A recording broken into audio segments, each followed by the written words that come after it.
मुख्यमंत्र्यांशी चर्चा करण्यासाठी बच्चू कडू आज मुंबईमध्ये येणार आहेत। आंदोलन न थांबवता बच्चू कडू आज मुख्यमंत्र्यांशी चर्चा करणार आहेत। मुख्यमंत्र्यांनी कर्जमाफीची तारीख दिली नाही तर रेल्वे बंद करू असा इशारा बच्चू कडू यांच्याकडून देण्यात आलेला आहे। सुनील ढगे आमचे प्रतिनिधी आमच्या सोबत आहेत। सुनील, आज बच्चू कडू जे आहेत ते मुंबईकडे येत आहेत आणि सोबतच मनोज जरांगे देखील या आंदोलनामध्ये सहभागी होणार आहेत, त्याच्यामुळे आंदोलनाला एक वेगळंच बळ मिळणार आहे। सध्याचे अपडेट्स काय?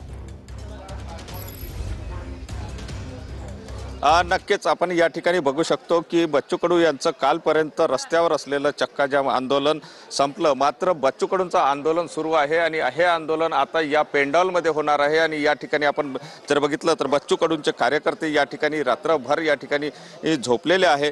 बच्चू कडू आज मुख्यमंत्र्यांसोबत त्यांची बैठक आहे, त्या बैठकीमध्ये जर समजा सकारात्मक निर्णय झाला तर शेतकरी कर्जमाफीच्या संदर्भातला तर आंदोलन संपेल, अन्यथा रेल रोको आंदोलन करण्यावर बच्चू कडू जे आहे ते ठाम आहे। महत्त्वाचं म्हणजे दुसरं जर आपण बघितलं तर मनोज जरांगे पाटील जे आहे ते सुद्धा आज बच्चू कडूंच्या आंदोलनाला या ठिकाणी भेट देणार आहे। ते वर्ध्यापर्यंत आलेले आहे आणि वर्ध्यावरून काही वेळामध्ये या ठिकाणी नागपूरला येणार आहे। आणि एकंदर म्हणजे या आंदोलनाला ज्याप्रमाणे बळ मिळते आहे, मुख्यमंत्र्यांसोबत आज बच्चू कडूंची चर्चा आहे।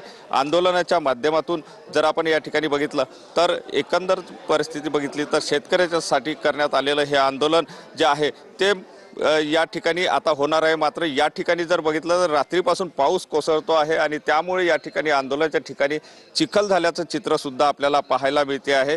एकंदर परिस्थिती जर आपण या ठिकाणी बघितली तर आंदोलन जे आहे ते सुरूच राहणार आहे।